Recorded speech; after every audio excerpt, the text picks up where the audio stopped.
When you hear the word Viking, what comes to mind? Probably fire, axes, and brutal raids. But let's talk about the Varangians because they were a different breed entirely.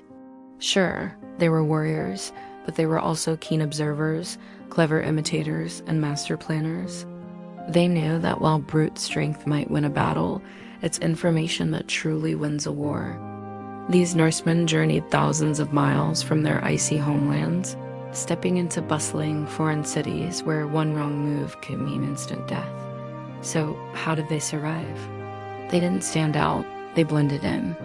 This is the story of how the Varangians became masters of invisibility, and why their most powerful weapon wasn't forged from steel, but from deception. To truly grasp their methods, we first need to understand the world they navigated. Imagine a world without satellites, without reliable maps, where empires could vanish overnight.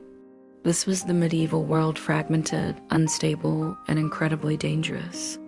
Alliances shifted like sand, and you never knew who was a friend or who was secretly plotting your downfall.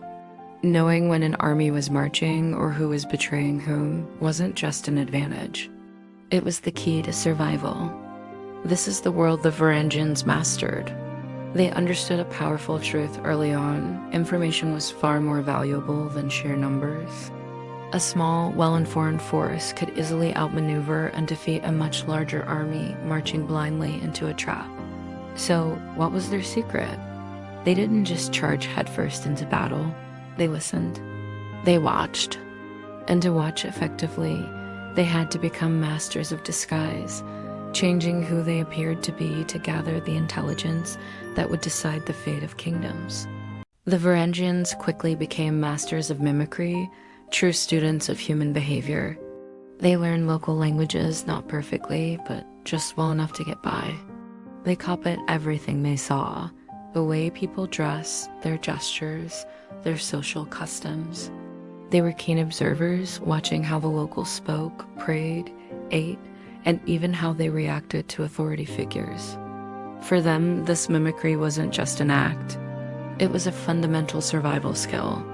In these foreign lands, to be noticed was to be questioned, and to be questioned was to risk being exposed. So they worked tirelessly to become familiar faces in unfamiliar places, transforming into men who looked like they truly belonged.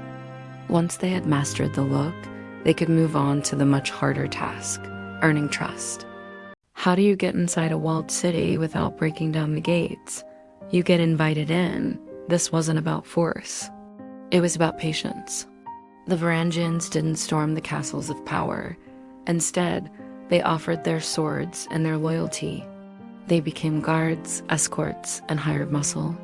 They followed every order, proved their worth, and simply waited. Slowly, the suspicion began to melt away. The guards of the gates started to nod hello. Tense conversations relaxed into friendly chats. Doors that had been firmly shut started to creak open.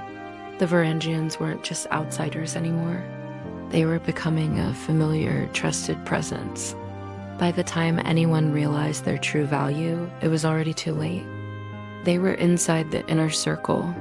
They were at the council meetings, in the throne rooms, listening to every secret, memorizing every plan, and weighing every single word. And from that position, deception didn't need a sword, it only needed a whisper. Have you ever heard that confusion can weaken an enemy faster than fear? The Varangian Guard lived by this principle. They were masters of misdirection, understanding that a battle could be won before it even began. How did they do it? By spreading incomplete truths and letting false assumptions take root.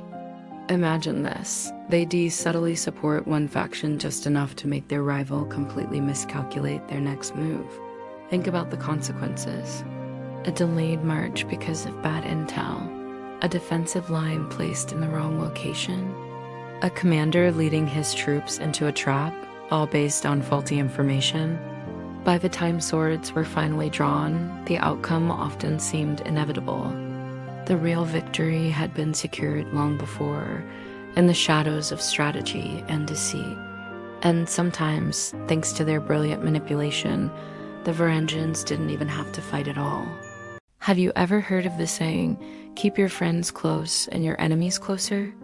Well, some of the medieval world's greatest empires took that to a whole new level by hiring the Varangians. These fierce warriors weren't just mercenaries. They became the elite guards of emperors, trusted for their unwavering discipline and legendary reputation. Imagine being a fly on the wall in the grand imperial courts. That was the Varangians' reality. They stood witness to top-secret strategy discussions, felt the rising political tensions, and overheard every detail of military planning. But here's the clever part. They didn't always have to act. Often, they just listened and remembered. And a memory, carried across lands and whispered into the right ears, could shift the entire balance of power without a single sword being drawn. Now, did you know the Varangians had a secret weapon that was more powerful than any sword or shield? It was silence. They almost never wrote things down. Why? Because written records are a liability. They can be captured, decoded, and used against you. Messages can be intercepted, and plans can be foiled. Instead of ink and parchment, the Varangians used something far more secure: their minds. All their intelligence, their secrets, and their plans lived in memory. Information was passed from person to person through carefully told stories, coded phrases, and shared experiences that only they understood. A seemingly casual remark in a crowded market, or a familiar tale told around a campfire, could carry vital intelligence. There was no paper trail, nothing to seize, nothing to prove. Their ability to remember and communicate discreetly was their greatest defense, protecting them better than armor ever could. The Varangian Guards' influence went far beyond the battlefield. They were masters of psychological warfare, understanding that a battle could be won before a single sword was drawn. They didn't just gather information. They shaped perception itself. How did they do it? By letting rumors grow wild. They cultivated fearsome reputations that made even the most hardened enemies think twice. They knew that fear leads to mistakes, and that uncertainty paralyzes decision-making. Imagine being a general, hearing whispers that the Varangians were on their way. The dread alone could cripple your army's morale.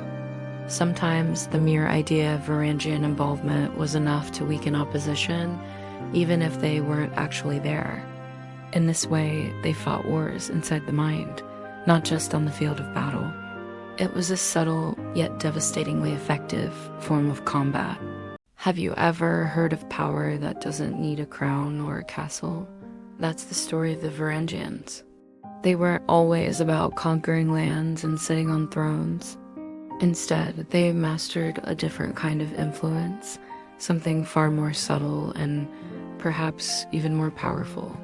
Imagine this. A king is about to make a huge decision. A quiet word from a Varangian guard, a reinforced doubt, or a nod of support for a certain noble could change the course of history. They didn't need to lead armies into battle to shape the outcome. Their battleground was the human mind, the court's whispers, and the king's ear. This made them almost impossible to fight. How do you attack an idea? How do you besiege a suggestion? Their power wasn't a banner you could tear down. It lived in the shadows between the lines of every decree and declaration, unseen, unheard, but undeniably effective. History isn't just written by the conquerors, you know? It's shaped by the listeners, the adapters, and yes, the deceivers. The Varangians teach us this powerful lesson.